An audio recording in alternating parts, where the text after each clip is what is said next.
কাছে ছিলে দূরে গেলে দূর হতে এসো কাছে।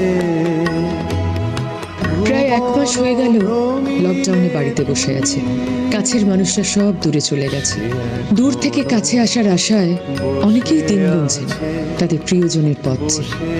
জানি না অপেক্ষা শেষ হবে কবে। ছোটবেলা থেকেই ডায়েরি লিখতে আমি খুব ভালোবাসি। বলতে পারেন এটা আমার প্রথম প্রেম।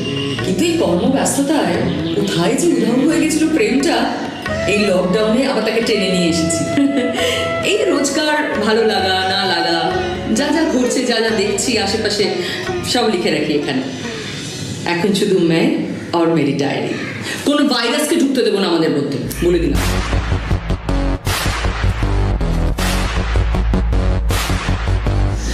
কালকের দিনটা বেশ ভালো কেটেছে জানেন।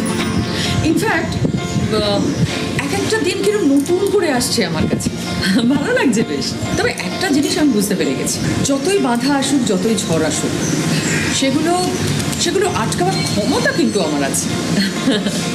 এক একদিন এক এক রকম করার চেষ্টা করছি।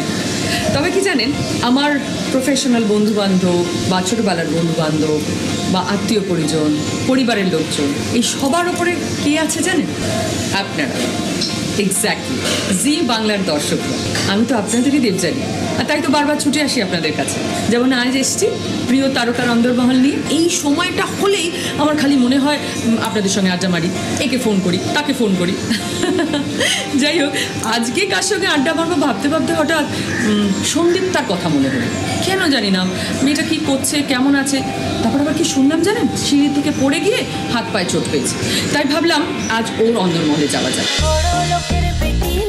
লম্বা লম্বা চুল এমন মাথায় বেঁধে দেব লাল গেন্দা ফুল।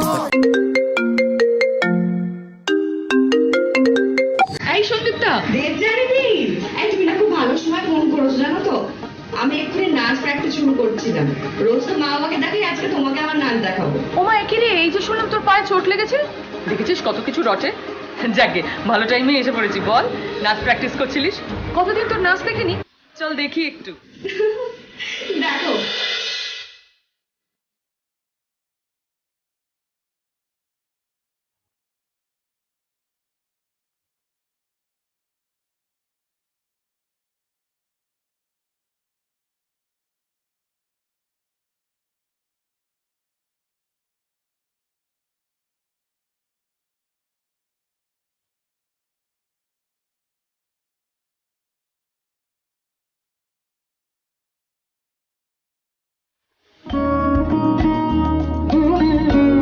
এই জল দেখলে না মাঝে মাঝে আমার হাসি পায় জানো তো। কেন বলছি তোমার,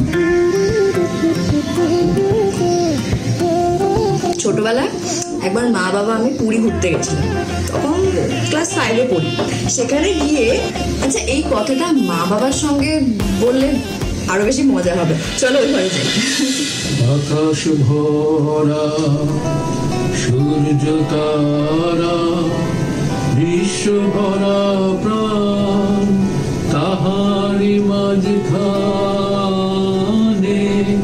আমি পেয়েছি মোর স্থান বিস্ময়ে। তাই জাগে আমার গান আকাশ ভরা।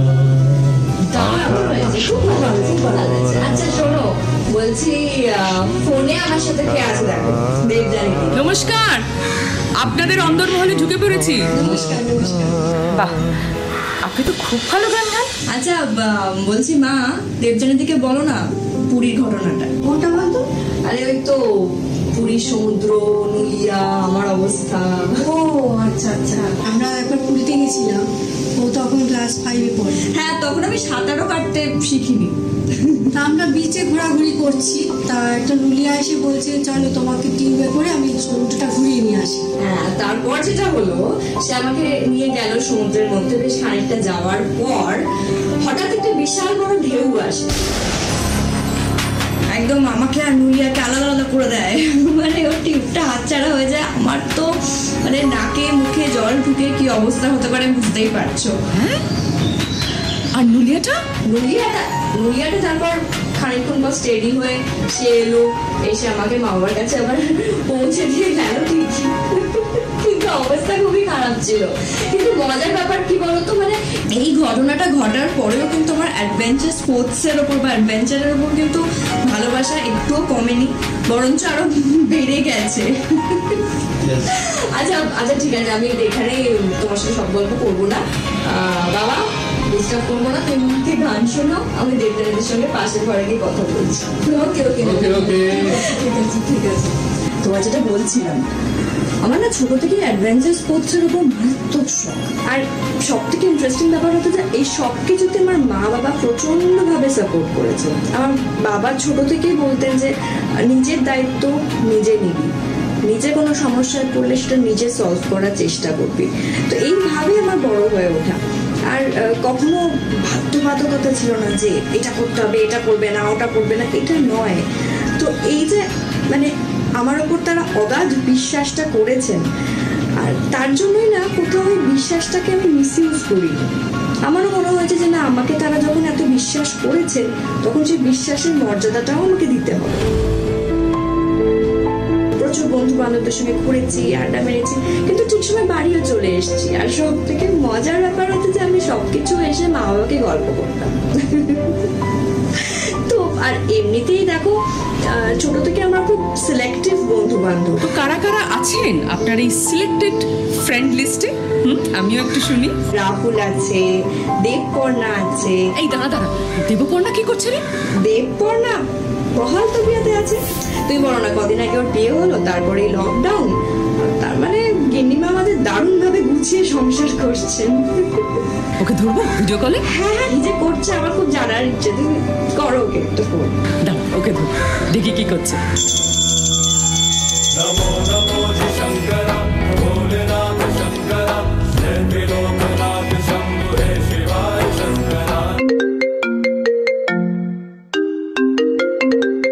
এই দেবপর্ণা, দীপজা দিদি। দেবজা দিদি, কি করছিস তুই? এই তো স্নান সেরে পুজো দিলাম। পুজো করছিলি? আমাদের প্রসাদ দে। দাঁড়াবো, এই নাও, ভার্চুয়ালি দিয়ে দিলাম, ঠিক আছে? চল, ভার্চুয়ালি প্রসাদ খেয়ে নিয়েছি। আমিও ভার্চুয়ালি প্রসাদ খেয়ে ফেললাম।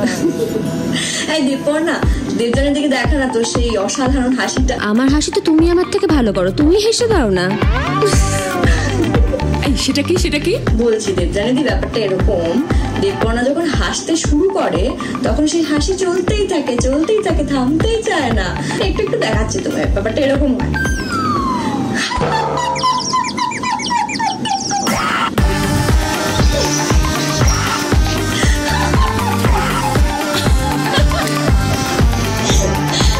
হাসি আর হবে না, হাসি চলতেই থাকে। তুই তো বেশ মজায় আছিস রে। হ্যাঁ, মজায় আছি। হানিমুনে যাওয়ার কথা ছিল, এসবের জন্য তো সব ক্যান্সেল হয়ে গেল। বাড়িতে বসে আছি এখন। লন্ডন যাবি নাকি যাবি রে রঙ্গন, হানি তোকে নিয়ে যাব হানিমুন। আর দেবপর্ণা, হানিমুন ক্যান্সেল হয়ে গেছে তো কি হয়েছে, এতটা সময় তো বরের সঙ্গে কাটাতে পারছিস। এখনই তো আসল সময় যখন তুই ওকে ভালো করে চিনতে পারবি। তাই বলে এতদিন এরম ভাবে থাকলে ভালোবাসার বদলে এরপর ঝগড়া শুরু হয়ে যাবে। বালাই শাহ, ঝগড়া করতে কেন যাবি? দেবজানিদি জানো, ও বিয়ের পর প্রথম দিন শ্বশুর বাড়িতে গেছে, তারপরে শ্বশুরকে নাচ দেখিয়ে দিয়েছে। ঘর মোরে পরদেসিয়া, आओ पधारो पिया, घर मोरे परदेसिया। সেটা তো ঠিকই, শ্বশুরমশাই তো বাবার মতোই হয়, ইনফ্যাক্ট বাবাই তো হয়। একদমই তাই। জানো তো, একটা মজার ব্যাপার হয়েছে। রিসেপশনের দিন ও ওর গাড়িতে ঢুকেছে, আমি এবার অন্য একটা গাড়ি চালিয়ে ঢুকেছি। খুব মজা হয়েছে। আচ্ছা দেবপর্ণা, একটা কথা বলতো, তুই কি রান্না বান্না কিছু করছিস নাকি? আমি কত রান্না শিখে গেছি জানো? সেদিনকে আমি ক্যারামেল কাস্টার্ড করে খাইয়েছি সবাইকে, সবার খুব ভালো লেগেছে। তাহলে একদিন খাবো কিন্তু। ডেফিনেটলি, ততদিনে আমি অনেক রান্না শিখে যাব, করে খাওয়াবো। পর্ণা, আমার কিন্তু একটু সন্দেহ হচ্ছে, তুই সত্যি কথা বলছিস? তুমি কি ভেবেছো আমি ভয় পেয়ে যাব? বলো কি করতে হবে, আমি এক্ষুনি করছি। আচ্ছা আচ্ছা কেন তুই মেয়েটাকে রাগাচ্ছিস সন্দীপটা? না না, আমি ওকে রাগাতে চাইছি না, আমি শুধু ওকে একটা কাজ দিতে চাইছি এবং দেখতে চাইছি যে কাজটা কতটা ভালোভাবে করতে পারে, তাহলে বুঝবো কত ভালো গিন্নি হয়েছে। শোন, তোর বাড়িতে শসা রয়েছে, টমেটো রয়েছে আর পাউরুটি রয়েছে। এগুলো দিয়ে কি হবে রে? স্যান্ডউইচ হবে।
আচ্ছা তুই এত লজ্জা পাচ্ছিস কেন দেবপর্ণা? তোর ঘটককেও কিন্তু আজকে ধরার প্ল্যান আছে ভিডিও কল। पिया बसंती रे काहे सताए आजा। এই রাহুল, কি রে? আরে দেবজানিদি, কি দেবপর্ণা ঠিক ঘটককে ধরেছি তো? হ্যাঁ মানে কতক্ষণে? এই তুই দেবপর্ণার বিয়ে ঘটকালি করিসনি? হ্যাঁ মানে পরিচয়ের সূত্রটা আমি ওই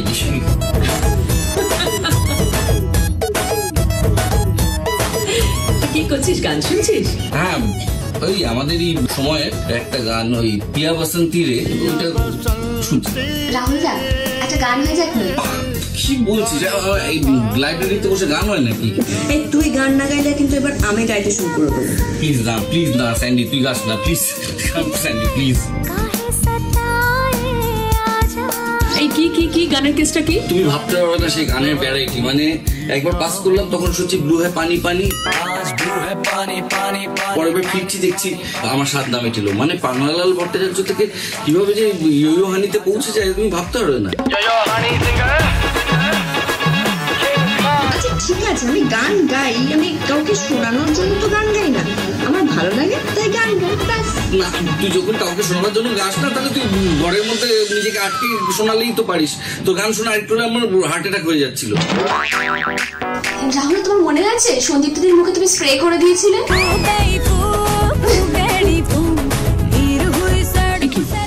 সেটা আবার কি? তাহলেই বোঝো খুব খারাপ করেছিল জানো তো।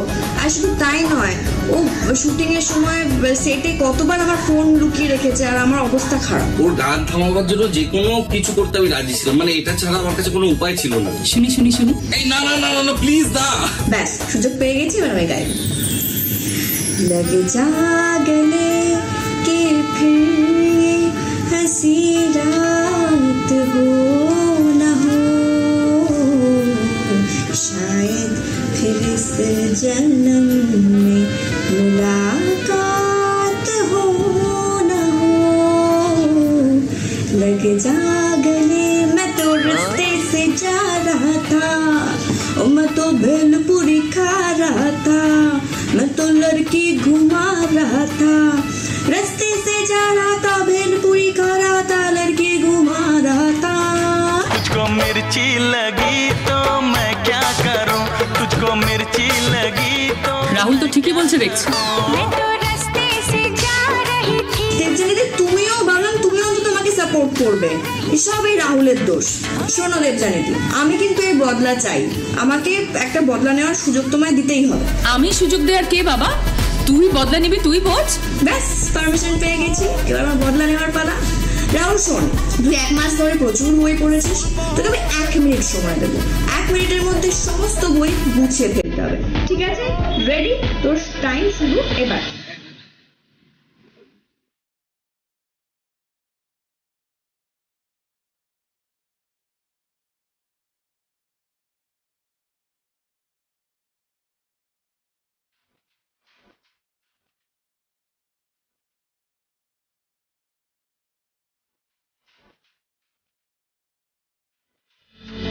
রাহুলের জন্য একটা হাততালি হয়ে যাক।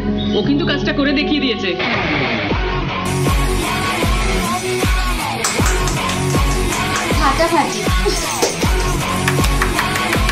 Great great.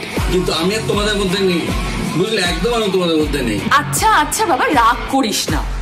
আচ্ছা ঠিক আছে, তোর মাথা ঠান্ডা করার জন্য আমি একজনকে কল করছি, দেখি তোর মাথা ঠান্ডা হয় কিনা। বড় দিদি হলে কত যে কি করতে হয়। আমারও পরানো যাহা চায় তুমি তাই, তুমি তাই গো। আমারও পরানো ফোন এসেছে। এখন ভিডিও কল। এই রতুজা, বারান্দায় কি করছিস? আরে রোজ আমি আর ঠাকুমা এই সময় বারান্দায় আসি, আমি গান গাই আর ঠাকুমা শোনে। এ কি রে, ভেবেছিলাম তুই লকডাউনে মোটা হয়ে যাবি, তুই তো একই আছিস রে। সব ঝরিয়ে ফেলি বুঝলে। জানতে চিনি কি টপাটপ সব খেয়ে দেয়, বিরিয়ানি থেকে শুরু করে কিচ্ছু ছাড়ে না, কিন্তু চেহারা দেখো।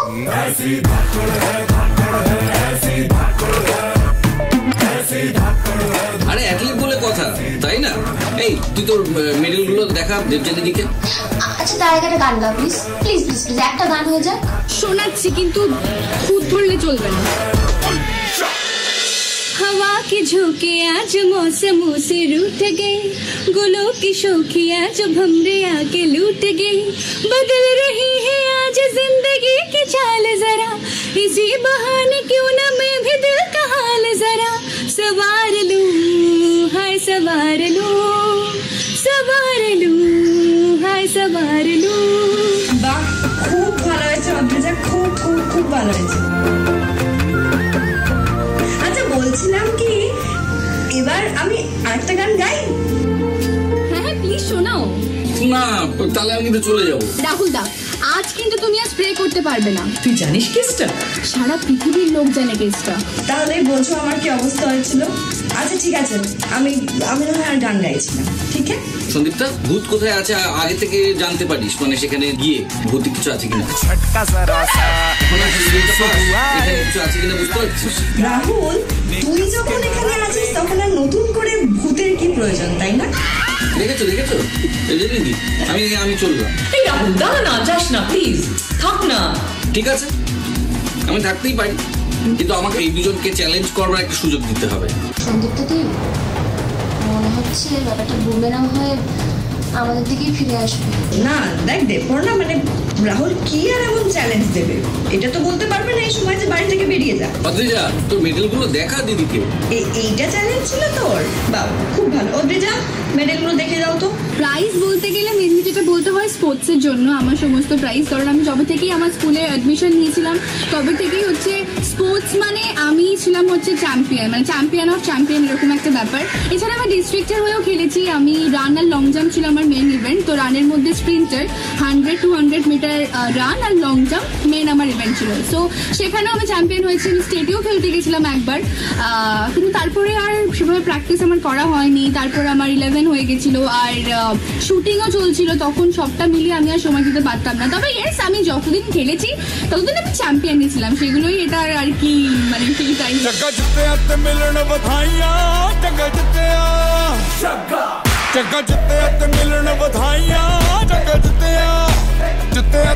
এটা ছাড়াও আমি গান যেহেতু শিখতাম, তো গানের জন্য আমি অনেক জায়গায় কম্পিটিশনে গেছিলাম, সেখান থেকেও আমার ফার্স্ট সেকেন্ড কিছু প্রাইজ এর মধ্যে রয়েছে। আর এটা ছাড়া এখন তো আর রেয়াজ করার সময় হয় না, তো ইয়েস এইগুলোই যা রয়েছে এখনো পর্যন্ত। আর একটা কথা, এই যে তোমরা বলো আমি এত খাই তাও কেন আমার গায়ে লাগে না, সেটার কিন্তু রিজন এটাই, এটা কিন্তু একটা সিক্রেট। কারণ যেহেতু আই ওয়াজ অ্যান অ্যাথলিট, আমি খেলতাম, তার জন্য কি হয়, একটা ফিটনেস তো থেকেই যায়, আমার মেটাবলিজম রেটটা প্রচন্ড হয়। তাই আমি যতই খাই না কেন কিছুতেই আমার গায়ে লাগে না। ফাটাফাটি। কি ভালো রে। এইবার হচ্ছে আসল চ্যালেঞ্জ। হ্যাঁ, মানেটা কি? এরকম তো কথা ছিল না। কথা তো অনেক কিছুই ছিল না ডিয়ার। কথা তো এটাও ছিল না যে আমাকে দিয়ে বই গোছানো হবে, সেটা তো কিছু ভাবনি তোমরা। এবার আমার চ্যালেঞ্জ হচ্ছে একটা গান চালানো হবে, সেই গানের সঙ্গে তিন কন্যা নাচবেন, মানে দেবু, দেবপর্ণা, স্যান্ডি এবং অদ্রিজা, তোমরা তিনজন নাচবে। নাও একা একা নাচটা অতটা জমবে না, তাই আমি চাই তোমাদের কেমিস্ট্রি যাতে ফুটে উঠে বোঝা যায়, তার জন্য তোমাদেরকে পার্টনার দেওয়া হবে। স্যান্ডির পার্টনার হচ্ছে মিস্টার ফুলঝাড়ু বা ঝাঁটা। দেবু, দেবপর্ণা, তুই এক কাজ কর, তুই আমাদের ডিয়ার এসছে মানে তোর বরের একটা শার্ট হ্যাঙ্গার থেকে টাঙিয়ে নিয়ে আয়, ওটা তোর পার্টনার। অদ্রিজার পার্টনার হচ্ছে this is really too much. এর কিন্তু বদলা নেব আমি বলে রাখলাম। পরের কথা পরে হবে, এখন নাচছো। ওকে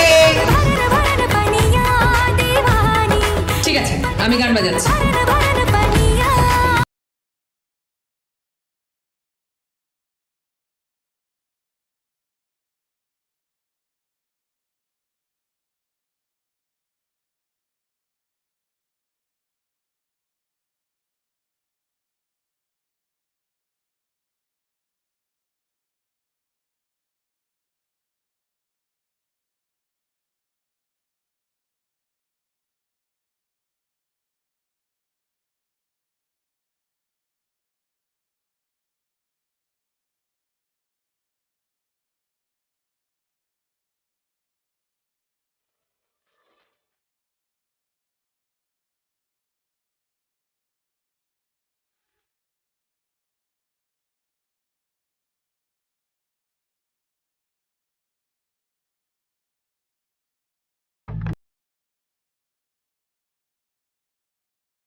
আপনাদের সঙ্গে দেখা হবে।